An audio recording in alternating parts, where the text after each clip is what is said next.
سيدنا محمد وعلى آله وصحبه وسلم أجمعين. أما بعد، سفير جمهورية فدرالك Soomaaliya, safiirka dowladda Hiiwa ee Jabuuti, safiir ku-xigeenka, dhammaan howlwadeennada safaaradda, haweenka, dhalinyarada, aqoon-yahanada, oqaasha, asalaamu calaykum waraxmatullaahi wabarakaatuh. Salaan kadib, waxaan rabaa inaan mahadceliyo safaaradda jamhuuriyadda Soomaaliya oo runtii u taagan jiritaanka qarannimada Soomaaliyeed oo u adeegta jaaliyadda koonfurta Suudaan si cusub mida sharci kasta hawtee. waana arrin aad u wanaagsan runtii dadkaaga inaad isku wadato. waana ku ammaanaya waa ku mahadsantihiin jaaliyadda sida nadiifaa u shaqaysaan. digana lahada gudoomiyaha guddiga soo baasaan ka tegey aad waa mahadsantaa asagana waa salaamaya. waxaan kaloo u mahadcelinayaa guddiga ganacsatada jaaliyadda koonfurta Suudaan oo runtii u adeega ganacsatada jaaliyadda oo howlo adag oo kritikala marar badan xaliyey. aad iyo aad waa mahadsantihiin. baryahan runtii shaashadaha aad baa loo muuqataan, si qurux badan baa jaaliyadda u adeegtaan. aad baan idinkaga mahadcelinaya. waxaan kaloo u mahadcelinayaa runtii tiimka xafladda soo qabanqaabiya, ayagana aadaan ugu mahadcelinayaa sida wanaagsan ee runtii u soo xardheen. salaaniin mahadcelin kadib, runtii maanta waa maalin weyn, waa 60 guurada gobollada dalkeena. waa maalinkii ay xoroobeen gobollada koonfureed ay ka xoroobeen Talyaaniga, isla markaana runtii ay la midoobeen gobollada waqooyi halkaas oo ka dhalatay jamhuuriyadda Soomaaliya. waa maalinkii calansaarka iyo midnimada Soomaaliyeed. maalinka waxyaabaha lagu xusuusto waxaa ka mid ah gabaygii taariikhda galay ee uu tiriyey abwaan Cabdulaahi Suldaan Timcadde ee ahaa tuucyada galbeega. waxaa ka mid ah sarreeyow manusqaamow siduu yahay aan eege kana sii kana saar. runtii maalintaas dhammaan bulshooyinka Soomaaliyeed aad iyo aad bay ugu farxeen markii calanka Soomaaliyeed la saaray. waxay naxdinii ama kaab ku lahayd gumaysihii markaa laga saaray meesha iyo tiimkii sida hoose meesha oola shaqaynayay. waxyaaba kale lagu xusuusta halgankii la soo galay waxaa ka mid ah dhaqdhaqaaqii ugu horreeyey ee looga soo horjeestay ee ka hadlaqaaday dhulka Soomaalida wuxuu ahaa kii Axmed Garaad Ibraahim Axmed Gurey. halgankiisu bilaabay 1938 ilaa 1943 Axmed Gurey ayaa suurageliyey in si geesinimo leh uga hortago gumaysihii markaa isa soo bahaystay.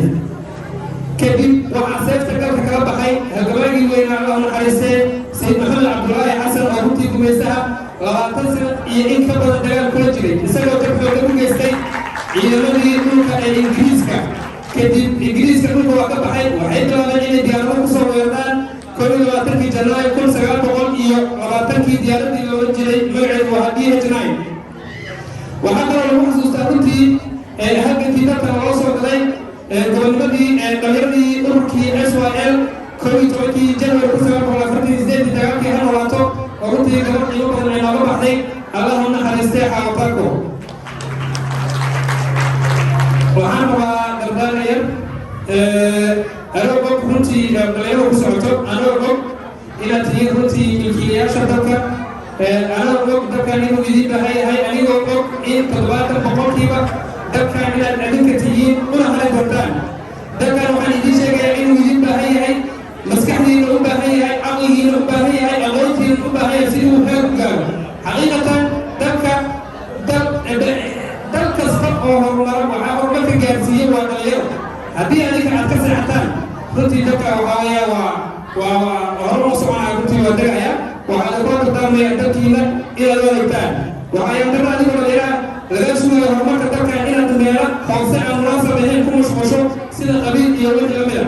runtii inta aad qabiil ka shaqaynaysa ama qabiil daba taagan tahay, adigana ma horumaraysid, naftaadana ma horumaraysid, dalkaagana ma horumaraysid. dhalinyaro marka waxaa iga codsa anagoo dalkaana adinka leedihiin, waxaa iga codsi ah waddankiina imeejyada quruxda badan, sawirada quruxda badan inaad soo bandhigtaan oo aad iska ilaalisaan wax kasta oo soo xun oo dalkiina dib u dhac u keeni karaa inaad iska ilaalisaan. war soo bandhig wixii wanaagsan, wixii positive soo bandhig, negative iska ilaali si dalkaaga loo horumaro.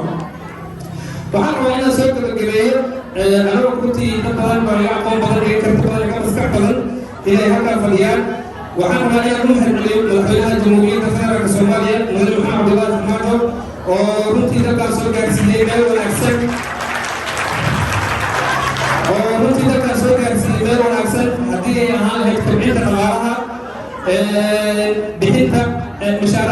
hay'adaha kala gedisan ee dowladda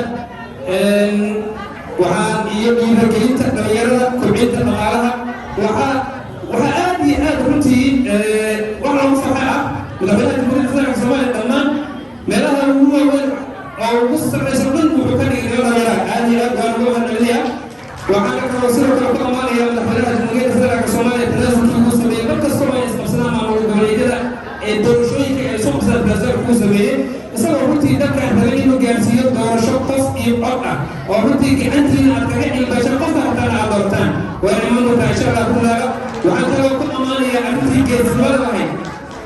geesnimada lahayd ee wareejinta doorashooyinka iyo amniga qaranka oo ku wareejiyay ra-iisul wasaaraha jamhuuriyadda federaalka soomaaliya oo runtii heerkan hadda soo gaarsiiyey ee ah nabad ee wada oqol in dalkan uu doorasho u dareero aad iyo aad umahadsantihiin dowladdiina hala taageero dad qiimo badan dhaqaale runtii waa leedihiin laakiin dhallinyaradii ka jiifto waxaan idin leeyahay dalkiina dhista oo dowladdiinana taageera وشخص هو معارض كلام شدة معا وكان يعرف سر الجوكرة لكن دولة